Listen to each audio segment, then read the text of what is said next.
بسم اللہ الرحمن الرحیم۔ مختار بن ابی عبید ثقفی ان چند حکمرانوں میں شامل ہیں جنہوں نے بنو امیہ کے خلاف تلوار اٹھائی، اور یہ عبد الملک بن مروان کا زمانہ تھا کہ جب مختار ثقفی کو کوفہ پر تسلط حاصل ہوا۔ یہ تابعین میں سے تھا اور اس کے والد حضرت ابو عبید ثقفی رسول اللہ صلی اللہ علیہ وآلہ وسلم کے مشہور صحابی تھے۔ مختار نے 66 ہجری کو حکومت وقت کے خلاف تلوار اٹھائی اور یہ قسم کھائی کہ اگر میں کسی بھی ایسے شخص کو قتل نہ کروں جو کربلا کے واقعے میں ملوث تھا تو مجھ پر خدا کی لعنت ہو۔ ناظرین گرامی، یہی وہ قسم تھی کہ جس نے مختار ثقفی کو مقبولیت کی بلندیوں پر پہنچا دیا۔ جب نواسہ رسول سیدنا حسین نے حضرت مسلم بن عقیل کو کوفہ میں اپنا سفیر مقرر کیا تو مختار ثقفی نے حضرت مسلم بن عقیل کی مہمان نوازی کی۔ اسی دوران یزید نے صحابی رسول کو ہٹا کر ایک سخت دل انسان عبید اللہ ابن زیاد کو کوفہ کا گورنر مقرر کر دیا، جس نے آتے ہی حضرت مسلم بن عقیل کے خلاف محاذ کھڑا کیا اور مختار ثقفی سمیت بہت سے لوگوں کو حضرت مسلم بن عقیل کے ساتھ دینے کی وجہ سے جیل میں بند کر دیا اور پھر دھوکے سے حضرت مسلم کو شہید کر دیا۔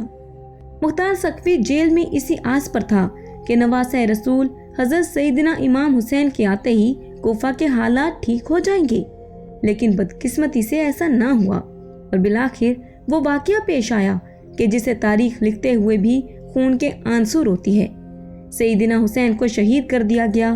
اس واقعے کے تقریباً 6 سال بعد مختار ثقفی کو کوفہ پر حکومت بنائی اور قسم کھائی کہ واقعہ کربلا میں ملوث تمام کرداروں کو جہنم واصل کروں گا۔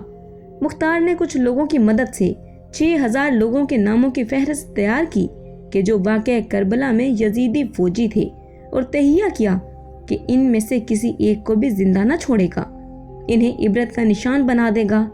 آئیے اس فہرست میں سے کچھ بڑے لعنتیوں کی موت کا ذکر کرتے ہیں جو کہ مختار کے ہاتھوں عبرت کا نشان بنے۔ سب سے پہلے عمر بن سعد کی بات کرتے ہیں۔ عمر ابن سعد کربلا میں حضرت سیدنا امام حسین اور اصحاب کو بے دردی سے شہید کرنے والے لشکر کا سپہ سالار تھا۔ مختار نے عمر بن سعد کو قتل کرنے کا عزم کیا اور کہا، میں بہت جلد ان صفات کے حامل شخص کو قتل کروں گا کہ جس کا قتل زمین و آسمان اور اس کے تمام رہنے والوں کے لیے خشنودی کا باعث ہوگا۔ حسین نامی ایک شخص اس مجلس میں بیٹھا ہوا تھا۔ وہ مختار کی بات سمجھ گیا اور اپنے بیٹے اریان کو عمر ابن سعد کے پاس بھیجا اور اسے خبردار کر دیا۔ دوسرے دن عمر ابن سعد اپنے بیٹے حفظ جو کہ جنگ کربلا میں بھی ان کے ساتھ تھا، مختار کے پاس بھیجا تاکہ اس کے ساتھ گفتگو کرے۔ حفظ مختار کے پاس پہنچا تو مختار نے اپنے ایک فوجی افسر کو جس کا نام کیسان تھا، اسے خفیہ طور پر اپنے پاس بلایا اور سارے حکم دیے کہ ابھی تم عمر بن سعد کے پاس جاؤ اور اس کا سر تن سے جدا کر کے میرے پاس لے آؤ۔ ابن قتیبہ کہتا ہے کہ کیسان مختار کے حکم سے عمر ابن سعد کے گھر میں داخل ہوا اور دیکھا کہ وہ بستر میں بیٹھا ہوا ہے۔ جب اس نے کیسان کا حشرناک اور غضبناک چہرہ دیکھا تو اپنی موت کا یقین کر لیا اور چاہا کہ اپنی جگہ سے اٹھ کر بھاگے، لیکن لحاف میں اس کا پاؤں پھنس گیا اور وہ بستر کے اوپر ہی گر گیا۔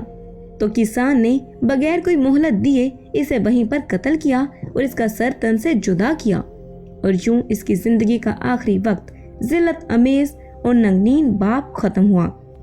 کیسان جب عمر سعد کا منحوس سر لے کر مختار کے پاس آیا تو مختار نے عمر ابن سعد کی بیٹی حفظ کو خطاب کر کر کہا، اس کٹے سر کے مالک کو جانتے ہو؟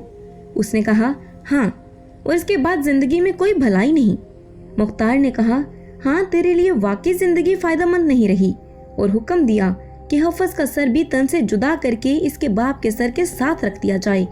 اس کے بعد مختار نے کہا، عمر ابن سعد کا سر حسین کے بدلے اور حفظ کا سر علی اکبر کے بدلے، لیکن فوراً ہی اپنے جملے کی تردید کرتے ہوئے کہنے لگا، ہرگز نہیں، خدا کی قسم کبھی یہ برابر نہیں ہو سکتے، بلکہ اگر میں قبیلہ قریش کے 3/4 حصے کو قتل کر دوں گا تب بھی حسین ابن علی کی انگلی کی ایک گرہ کے برابر بھی نہیں ہو سکتے۔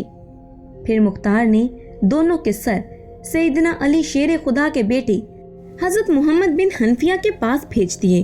دوسرا بدبخت خولی بن یزید تھا جو کہ مختار کے ہاتھوں کتے کی موت مرا۔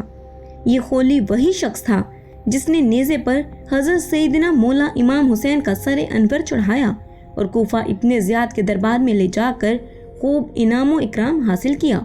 بعض روایات میں تو یہ بھی ہے کہ کسی نے سیدنا حسین کو آخری نیزہ مارا تھا۔ کوفہ پر حکمران بنتے ہی مختار سقفی نے اپنے کوتوال ابو عمرہ کو چند فوجیوں کے ساتھ خولی بن یزید کی گرفتاری کے لیے ان فوجیوں نے آ کر خولی کے گھر کو گھیر لیا۔ جب فوجی کو علم ہوا تو وہ چھپ گیا اور اپنی بیوی سے کہنے لگا کہ تم ان فوجیوں سے کہنا مجھے خولی کے بارے میں کچھ پتہ نہیں ہے۔ کوتوال نے اپنے فوجیوں سے کہا کہ خولی کے گھر کی تلاشی لو تاکہ پتہ چل سکے کہ خولی گھر میں ہے یا نہیں۔ خولی کی بیوی وہی تھی جس نے سیدنا امام حسین کے سر انور سے پوری رات محبت کی تھی اور خولی پر وہ ناراض تھی۔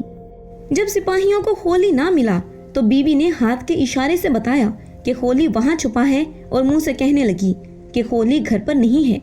خولی سر پر ایک ٹوکرا لیے چھپا ہوا تھا۔ اس کو گرفتار کر کے لے جا رہے تھے کہ راستے میں ہی مختار سقفی مل گیا۔ وہاں پر ہی مختار نے خولی کے گھر والوں کو بلا کر سب کے سامنے اس کا سر جدا کیا اور پھر اس کو آگ میں پھینک دیا۔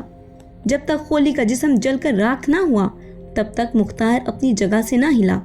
پھر اپنے فوجیوں سے کہا کہ اس راکھ کو ہوا میں اڑا دو تاکہ اس بدبخت کی خاک کا بوجھ بھی زمین سے کم ہو سکے۔ اب بات کرتے ہیں شمر کے انجام کی۔ ناظرین گرامی، واقعہ کربلا میں شمر کا کردار بہت نمایاں تھا۔ یہی وہ شخص تھا جو ابن زیاد کا 4000 کا لشکر لے کر کوفہ پہنچا اور خیموں کو آگ لگائی اور سیدنا حسین کو شہید کیا۔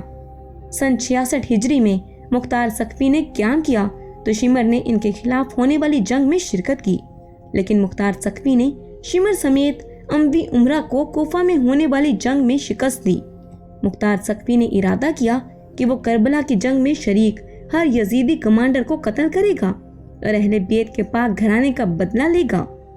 شکست کے بعد شمر کوفہ سے فرار ہوا، لیکن مختار سقفی نے خاص طور پر اپنے غلام ضربی کو ایک دستہ فوجیوں کا دے کر اس کے پیچھے بھیجا، لیکن شمر نے مختار سقفی کے غلام اور اس کے دستے کو قتل کر دیا۔ پھر مختار سقفی خود اس مہم پر نکلا اور شمر کو گھیر کر اس کو قتل کیا۔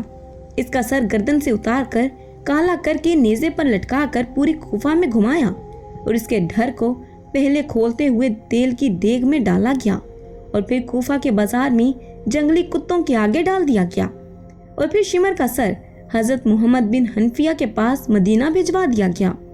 ابن زیاد، ناظرین گرامی، ابن زیاد کوفہ کا گورنر تھا جس نے حضرت مسلم بن عقیل کو شہید کیا اور سیدنا امام حسین کے لیے کربلا میں اپنی فوج بھیجی۔ اسی کے حکم پر پانی بند کیا گیا اور اسی کی خط کی روشنی میں کربلا کا واقعہ وقوع پذیر ہوا۔ مروان کی حکومت میں ہی سلیمان سرد خزائی نے توابین قائم کیا جو کہ کوفہ کی توبہ کرنے والوں پر مشتمل تھا، جو نواسہ رسول حضرت سیدنا امام حسین کی شہادت کا بدلہ لینا چاہتے تھے۔ مروان نے ابن زیاد کو ہی توابین کے مقابلے کے لیے بھیجا۔ 65 قمری میں مروان میں موت واقع ہوئی، لیکن ابن زیاد نے پیش قدمی جاری رکھی اور عین الواردہ کے مقام پر توابین کو شکست دے دی۔ اس کے بعد ابن زیاد جزیرہ کے شہروں کو تحت فرمان لانے میں مشغول ہو گیا۔ پھر اس نے مختار عاملین کے تابع موصل پر حملہ کر دیا۔ مختار کی طرف دار تقریت میں عقل نشینی اختیار کی اور مختار بن سقفی کو اس مقابلے سے آگاہ کیا۔ مختار نے اپنی سپاہ بھیجی جس نے ابن زیاد کو بھیجی ہوئی فوج کو شکست سے دوچار کیا۔ چنانچہ مختار سقفی کے لشکر کی کامیابی کے بعد ابن زیاد نے بدلہ لینے کے لیے ان پر حملہ کیا، جبکہ اس بار مختار سقفی نے ابن زیاد کے مقابلے کے لیے ابراہیم بن مالک اشترا کو بھیجا۔ چنانچہ دریائے خاصر کے ساحل کے نزدیک موصل سے 5 فرسخ کے فاصلے پر عراقیوں اور شامیوں کی بہت بڑی جنگ ہوئی، جس میں محرم 67 ہجری کو ابن زیاد نے شکست کھائی، جہاں پر ابن زیاد کا قتل ہوا۔ عبید اللہ ابن زیاد اور ان کے ساتھیوں کا سر تن سے جدا کر کے مختار سقفی کے پاس بھیجے گئے، جن کو عبرت حاصل کرنے کے لیے اسی مسجد میں اسی جگہ رکھا گیا جہاں سیدنا حسین کا سر اقدس رکھا گیا تھا۔ اب یہاں ابن زیاد کے سر کے ساتھ ایک نہایت غیر معمولی واقعہ پیش آتا ہے، جس کو سن کر آج بھی دشمنان اہل بیت کانپ اٹھتے ہیں۔